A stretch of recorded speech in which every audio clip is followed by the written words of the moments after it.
মাজার ভাঙার কারণ মাজারের পাগলরা গাঁজা খায়, তাই তো?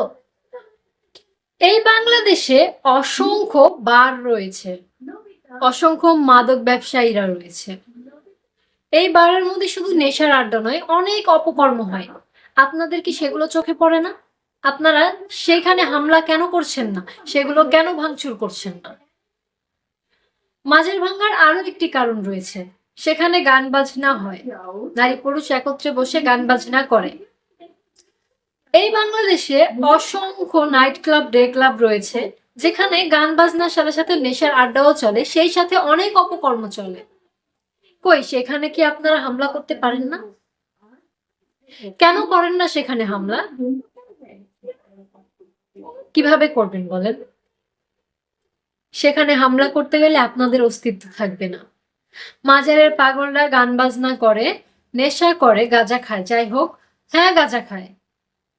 তারা গাঁজা খায় ঠিক আছে, কিন্তু কারো হক মেরে খায় না, কারো উপর অন্যায় অত্যাচার করে না, কাউকে ওজনে কম দেয় না, কাউকে বিপদে ফেলে না, অপমান করে না। আমাদের দেশে অসংখ্য মানুষ রয়েছে খুব ভালো ড্রেস আপ নিয়ে ঘুষ খাচ্ছে, সুদ খাচ্ছে, অন্যায় অত্যাচার করছে, অন্যের হক মেরে খাচ্ছে। সেগুলো ধরতে পারেন না আপনারা? মাজার অপবিত্র স্থান। আমাদের বাংলাদেশে অসংখ্য মাদ্রাসা রয়েছে, যেখানে ছেলে মেয়ে দেখা হয় না, বলাৎকার করে শিক্ষকরা, বড় বড় আলেমরা বলাৎকার করে। কই সেই মাদ্রাসাগুলো তো আপনারা ভাঙলেন না? হ্যাঁ, আপনাদের এইসব কাণ্ড কারখানা দেখে আমাদের আবারও মনে পড়ে যাচ্ছে সেই বছর বছর পুরানো সেই কারবালার ঘটনা। যেমন এজিদ চেয়েছিল ইসলামের গোড়া কেটে ইসলাম প্রতিষ্ঠান করতে, যাতে ইসলামের ইতিহাসে তার নাম ইসলামের অনেক বড় একজন বাহক হিসেবে পাওয়া যায়।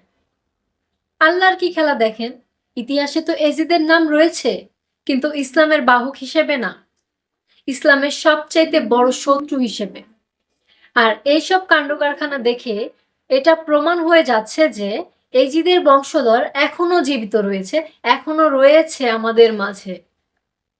তারা সব সময় চাবে আল্লাহর ওলিদেরকে মিটিয়ে দিয়ে তাদের নামগুলো ইতিহাসে লেখা থাক, কিন্তু এটা কখনো সম্ভব না। যেমন সেই আগেও হয় নাই, এখনো হবে না সেটা।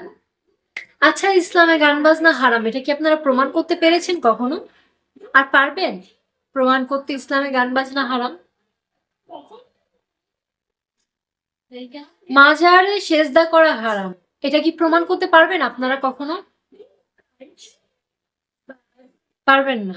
মাজারে কিছু চাওয়া হারাম, এটা কি কখনো প্রমাণ করতে পারবেন? কখনো পারবেন না। বাংলাদেশে এত অপকর্ম হচ্ছে, এত অন্যায় অত্যাচার হচ্ছে, সেগুলোর দিকে কেউ আঙুল উঠিয়ে একটা আওয়াজ দেয় না যে এগুলো বন্ধ করো।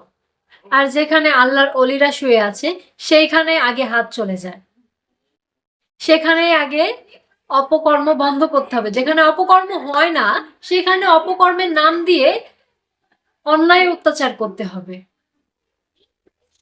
আপনারা আগে সেগুলো বন্ধ করেন যেখানে অপকর্ম হয়, যেখানে দিন রাত নেশার আড্ডা চলে, দিন রাত গান বাজনা চলে, সেগুলো বন্ধ করে। দিন রাত সুদখোর ঘুষখোররা খুবই আনন্দ সহকারে মানুষের মাঝে সম্মান নিয়ে বেঁচে থাকে, তাদেরকে ধরেন। এই অসহায় নিরীহ মানুষগুলোর উপরে অত্যাচার করেন না।